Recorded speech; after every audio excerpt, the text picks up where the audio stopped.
আর এখন হত্যা করে রহিম সাহেবের বাবাকে, ক্ষমা করে রাষ্ট্রপতি, ঠিক কিনা? রাষ্ট্রপতির এই অধিকার দিয়েছে কে? বাবা কি রাষ্ট্রপতির? আরে কথা বলেন। আমনের বাবার হত্যাকারী আমনের বাবাকে হত্যা করেছে, আপনি যদি বলেন যে আপনি ক্ষমা করবেন তবেই সে ক্ষমা পাবে, আর আপনি যদি বলেন না আমি ক্ষমা করব না, দুনিয়াতে আর এমন কোনো শক্তি নাই, এমন কোনো প্রেসিডেন্ট নাই যে আল্লাহ তাকে নির্দেশ দিয়েছেন তুমি ক্ষমা করে দাও।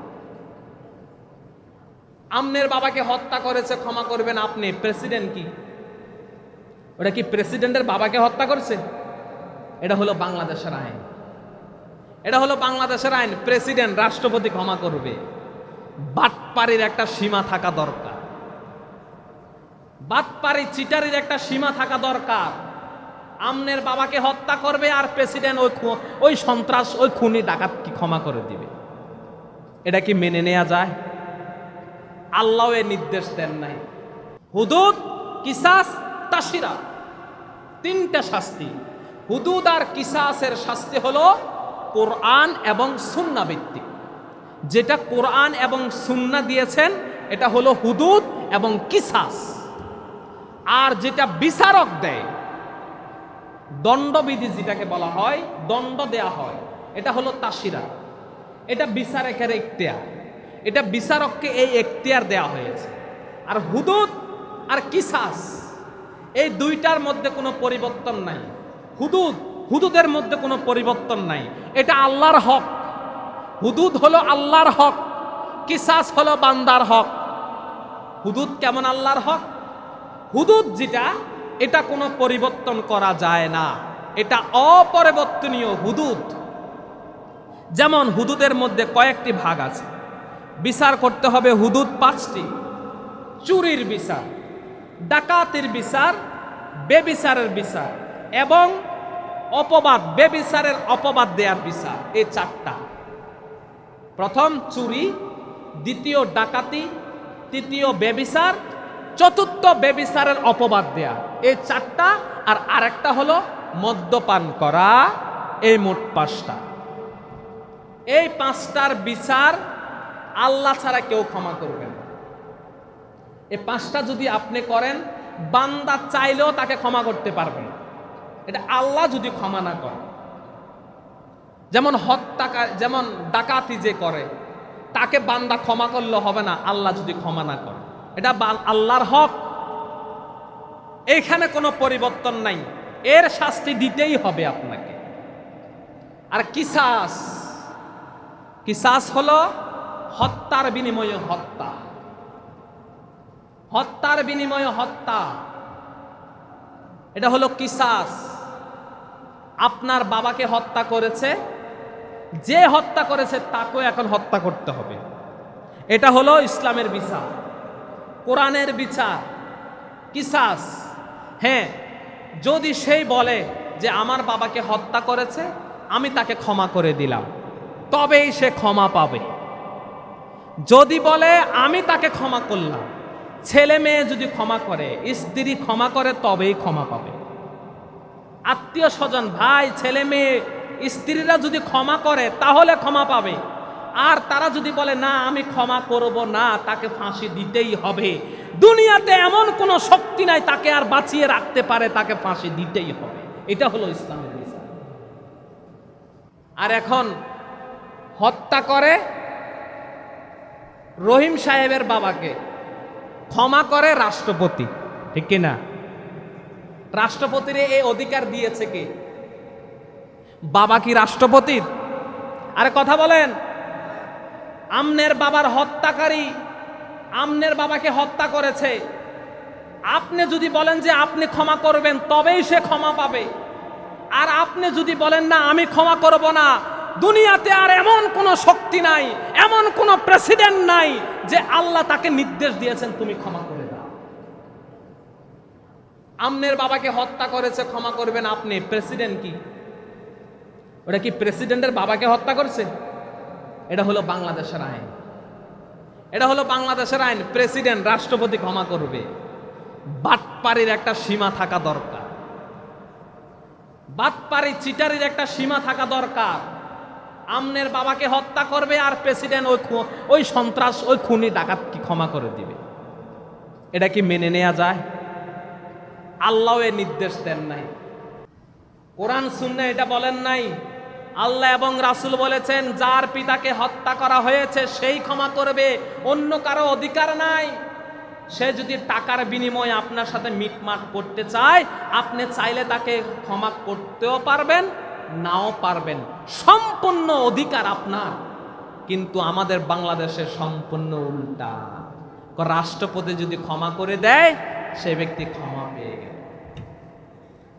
এটা হলো বাটপারি আইন। এই আইন মানেন? কথা বলেন, এই আইন মানেন? এই আইন মানলে একজনেরও ঈমান থাকবে না, একজনেরও ঈমান থাকবে না।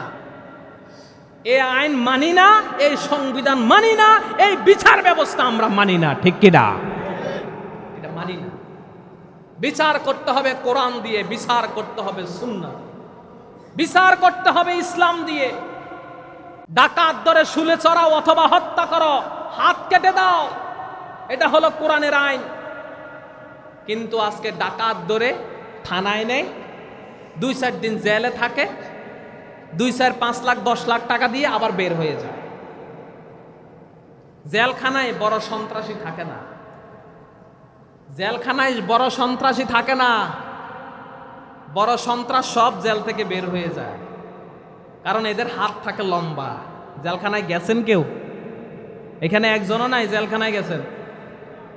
গেছেন নিয়ে মাশাআল্লাহ, একজন গেছে, আর কেউ নাই? হ্যাঁ, জেলখানায় গেলে বুঝতেন। আমিও গেছি, 3 বার গেছি, একবার না 3 বার। আমি দেখছি তো জেলখানায় বড় সন্ত্রাস ডাকাত একটাও নাই, সব ছোটখাটো। কারণ বড় সন্ত্রাসের হাত থাকে লম্বা, তাকে জেলে রাখার মতো শক্তি কারো নাই। বড় ডাকাতকে জেলখানায় রাখার মতো শক্তি কারো নাই। বড় চাঁদাবাজকে জেলখানায় রাখার মতো শক্তি কারো নাই। শক্তি একমাত্র হলো কোরআনের, শক্তি একমাত্র হলো ইসলামের। ইসলাম বলে ডাকাত ধরে হত্যা করো, চোর ধরে হাত কেটে দাও। কিসের জেলখানায়? জেলখানা কিসের? ইসলামের বিচার হলো সরাসরি। সেই মাগুরায় আসিয়াকে দর্শন করে হত্যা করা হয়েছে, বলেন তো আজ পর্যন্ত ওই দর্শকের ফাঁসি হয়েছে? হয় নাই। সামনে হয় কিনা জানি না, আশা করি হবে। কিন্তু ইসলামের আইন যদি থাকতো, এই বিচার হতে 3 দিনও লাগে না, ঠিক কিনা? 3 দিনের বেশি লাগার কথা না। যেটার সাক্ষী আছে, প্রমাণ আছে, সব কিছু আছে, তারপরও এতদিন লাগবে কেন? এতদিন লাগবে কেন? এটা কিসের বিচার ব্যবস্থা? যেখানে সাক্ষী প্রমাণ সব কিছু হলো দিনের মতো, দিনের আলোর মতো পরিষ্কার, ওখানে এত সময় লাগবে কেন? এই জন্য আজকে দর্শন বন্ধ হচ্ছে না। দর্শনকারীর শাস্তি যদি কোরআন অনুযায়ী দিত, পাথর মেরে হত্যা করত, একটা দর্শকও থাকতো না। ডাকাত ধরে যদি হত্যা করত কোরআন অনুযায়ী, একটা ডাকাত থাকতো না। চোর ধরে যদি হাত কেটে দিত কোরআন অনুযায়ী, একটা চোর থাকতো না। চাঁদাবাজ ধরে যদি পিছন দিক থেকে তার হাত এবং পাও কেটে দিত কোরআন অনুযায়ী, একটা চাঁদাবাজ থাকতো না। কিন্তু আজকে দেশে অশান্তির কারণ, আজকে দেশে এত কিছুর কারণ, একমাত্র কারণ হলো মানুষের বানানো আইন। আর মানুষের বানানো আইন দিয়ে জীবনে কোনোদিন শান্তি আসতে পারে না। মানুষের বানানো আইন দিয়ে শান্তি আসবে না। আমাদের দেশের আইন হলো ব্রিটিশের আইন, যে হত্যা করছে তোমার বাপেরে ক্ষমা করবে কে? রাষ্ট্রপতি। এটা হলো আমাদের দেশের আইন। আর কোরআনের আইন হলো হত্যা করছে তোমার বাপেরে, ক্ষমা হতো তুমি করবা, না করলে তাকে ফাঁসি দিতে হবে। এটা হলো কোরআনের আইন। কোনটা মানেন? কোনটা মানেন? কোরআনের আইন। মুখে মুখে না বাস্তবে? বাস্তবে মানেন তো? ইনশাআল্লাহ বলেন। কোরআনের আইন ছাড়া শান্তি আসবে না রে ভাই। রাসূল দেশ চালিয়েছেন কোরআন দ্বারা। চোর ছিল না, ডাকাত ছিল না, রাসূলের এত বড় সৈন্যবাহিনী ছিল না, পুলিশ বাহিনী ছিল না, বিডিআর ছিল না, কিন্তু রাসূল দেশ চালিয়েছেন কোরআন দ্বারা। রাসূলের সময় কোনো চাঁদাবাজ নাই, রাসূলের সময় কোনো ডাকাত নাই, কোনো চুরি নাই। যা অল্প কয়েকটা ছিল, রাসূল সাল্লাল্লাহু আলাইহি ওয়াসাল্লাম ওই অল্প কয়েকটা চোর ডাকাতকে ধরে সরাসরি শাস্তি দিয়ে দিয়েছে। বনি মাকজুম গোত্রের এক সম্ভ্রান্ত মহিলা চুরি করেছে, সম্ভ্রান্ত মহিলা, ভালো ফ্যামিলির মহিলা চুরি করেছে। এখন চুরির শাস্তি কি? চুরির শাস্তি কি? হাত কাটো। এখন তো সবাই তো ভয়, হায়রে সর্বনাশ, রাসূল তো এখন ওই মহিলার হাতটা কেটে দিবে, কি করা যায়, কি করা যায়? এবার রাসূলের কাছে রাসূলের নাতি, পালিত ছেলের ছেলে নাতি গিয়ে বলল, নানা, সবাই তাকে ধরলো, তোমার নানাকে গিয়ে বলো এই মহিলাটা অনেক সম্ভ্রান্ত পরিবারের একজন মহিলা, তার হাত যদি কাটা যায় একটা ঝামেলা শুরু হয়ে যাবে, নিজেদের মধ্যে একটা দ্বন্দ্ব ফাসাদ শুরু হয়ে যাবে। যাও তোমার নানাকে গিয়ে একটু বলো যে নানা, দাদা ওই মহিলার হাতটা আপনি কাইতেন। ওসামা রাদিয়াল্লাহু তাআলা, ওসামা গিয়ে রাসূলকে বললেন, দাদা, গলায় ধরে বললেন, দাদা একটা কথা বলতাম। রাসূল তাকে খুব ভালোবাসতেন। রাসূল বলছে, বলো, কি বলবা? বলছে, ওই যে বনি মাকজুম গোত্রের মহিলাটা চুরি করেছে, তার হাতটা কি না কাটলে হয় না? অন্য শাস্তি দিলে হয় না? এই কথা শোনার সাথে সাথে রাসূলের চেহারাটা লাল হয়ে গেল। চমৎকার সুন্দর সাদা চেহারা। রাসূল যখন প্রচন্ড রাগ করতেন, রাসূলের চেহারা মুবারক রক্তের মতো লাল হয়ে যেত। রাসূল রাগ হয়ে রাসূল বলছে, ওসামা, তুমি আমাকে কি বলছো? তুমি আমাকে কোরআনের বিরুদ্ধাচরণ করতে বলছো? এই সাহস তোমাকে কে দিয়েছে? রাসূল বুঝতে পেরেছেন এটা ওসামার কথা নয়, ওসামাকে অন্য কেউ বুঝিয়ে এখানে এনেছে। রাসূল বাহিরে বের হয়ে গেলেন, বের হয়ে সবাইকে ডাক দিলেন, সবাই সামনে আসলো। রাসূল বলছে, শোনো, আজকে তোমরা যে সিদ্ধান্ত নিয়েছো, আমি মুহাম্মদ সাল্লাল্লাহু আলাইহি ওয়াসাল্লাম বলছি এইমাত্র, আমার মেয়ে ফাতিমা যদি চুরি করে, আমার মেয়ের হাত কেটে দিতে আমি দ্বিধা করব না। আল্লাহু আকবার। রাসূল বলে, আমার মেয়ে যদি চুরি করে, আমার মেয়ের হাত আমি কেটে দিব, কারণ এটা আমার কোনো বিধান নয়, আমার কোনো বিচার নয়, সরাসরি আল্লাহর বিধান, সরাসরি আল্লাহর বিচার। এখান থেকে এক চুল পরিমাণ সরার কোনো ক্ষমতা আমার নাই। আর আমরা পরিচয় দিই আমরা রাসূলের কি? আমরা রাসূলের উম্মত। কেমন উম্মত? কোরবানিতে গোশত খাওয়ার উম্মত, আর নুনু কাটার উম্মত। বলতে একটু কেমন লাগে আর কি, তাই না? আমরা হলাম এই উম্মত।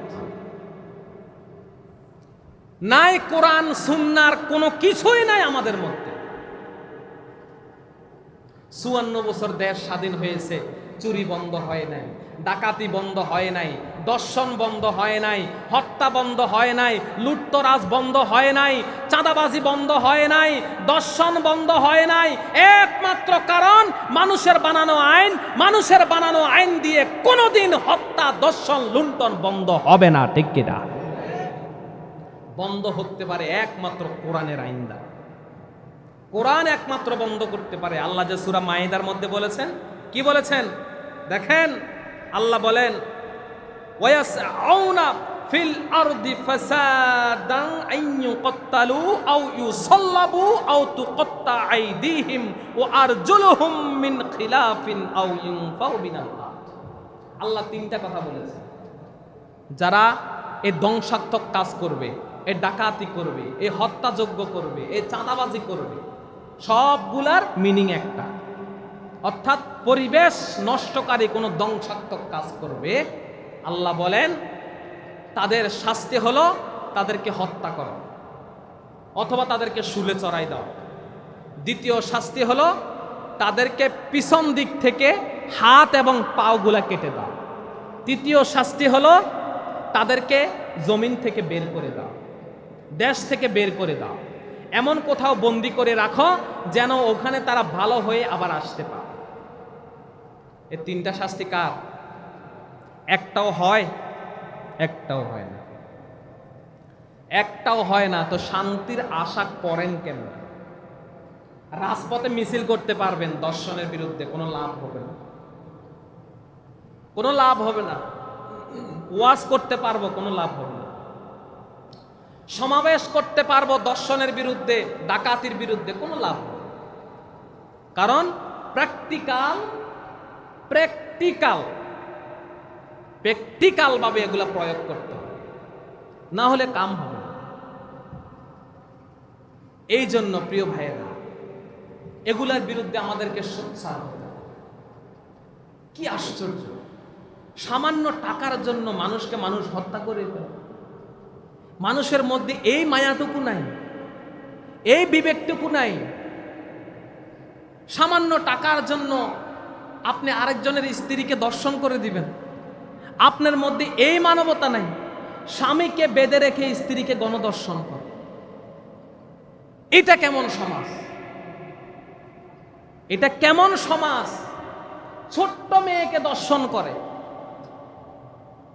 জাহিলি যুগে এত খারাপ ছিল, জাহিলি যুগের মতো খারাপ যুগ আজ পর্যন্ত আসে নাই, কিন্তু ওই যুগেও কোনো ছোট্ট মেয়েকে দর্শন করত না, এত খারাপ তারা ছিল না।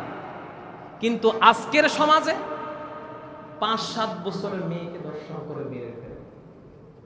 এটা কেমন? সামান্য কয়টা টাকার জন্য মানুষকে হত্যা করে ফেলে। এটা কেমন? এটা কেমন সমাজ? তো এই সমাজের উপরে গজব আসবে না তো আসবে কারণ আল্লাহ যে করোনা দিয়ে আমাদেরকে এক গজব দিয়ে গেছেন, আবারও নাকি করোনা আসতেছে। পত্র পত্রিকায় দেখি আবারও করোনা আসতেছে, আবার কোন বড় গজব নাকি আমাদের উপরে আসে। আমরা জানি না, গজব আসবেই।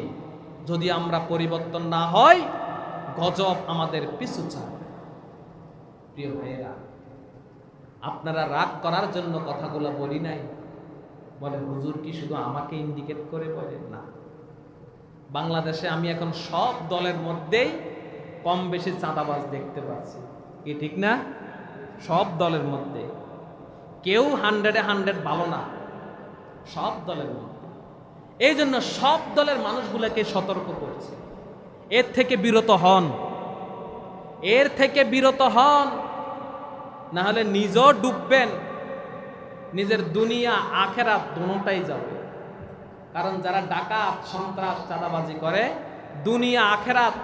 এবার আল্লাহ কি বলেন দেখেন, যালিকা লাহুম খিজিয়ুন ফিদ দুনিয়া, দুনিয়া এটাই তাদের জন্য লাঞ্ছনা, ওয়ালাহুম ফিল আখিরাতি আযাবুন আযীম। আর আল্লাহ বলেন তাদের জন্য আখেরাতে মহা শাস্তির ব্যবস্থা আমি করে রেখেছি। দুনিয়াতে পার পেয়ে গেলেন, কিন্তু মারা গেলে ওখানে আপনারা পার করবো কেনা? কবরে যখন শোয়াই দিবে, ওখানে কি দলের নেতা আছে? নিজের বিচারক আছে যে 2-4 কানি জমি বিক্রি করে 50 লাখ টাকা দিলাম, আমারে বিচারক খালাস করে দিল? কবরে আর হাসরে কি এটা হবে? কিন্তু আল্লাহ বলেন ওয়ালাহুম ফিল আখিরাতি আযাবুন আযীম, আখিরাতে তাদের জন্য আমি মহা শাস্তির ব্যবস্থা করে রেখেছি। তো দুনিয়াতে না পার পেয়ে গেলেন, ক্ষমতা আছে, নেতা আছে, ভাই ব্রাদার আছে, এমপি মন্ত্রী আছে আমার সাথে, আমার চাচা জেঠা ওসি ডিসি আছে, দুনিয়াতে না পার পেয়ে গেলেন। বুঝলাম, আচ্ছা দুনিয়ায় পার পেয়ে গেলেন কয় বছর? 50-60 বছরের জীবনটা পার পেয়ে গেলেন, কিন্তু আল্লাহ যে বললেন আখেরাতে মহাশাস্তির ব্যবস্থা করে রেখেছি, ওইখানে পার হইবেন কেন?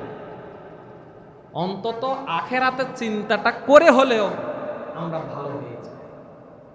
রাগ করেন না ভাই, ভালো হয়ে যায়। জীবনটা বড় সংক্ষিপ্ত, থাকবে না কিছুই থাকবে না, সব ধ্বংস হয়ে যাবে। এই দুনিয়াতে কিছুই থাকে না, কিছু থাকবে না। আমার দাদা নাই, আমার বাবারা নাই, আমিও থাকবো না, এই তো অল্প কয়েকদিন।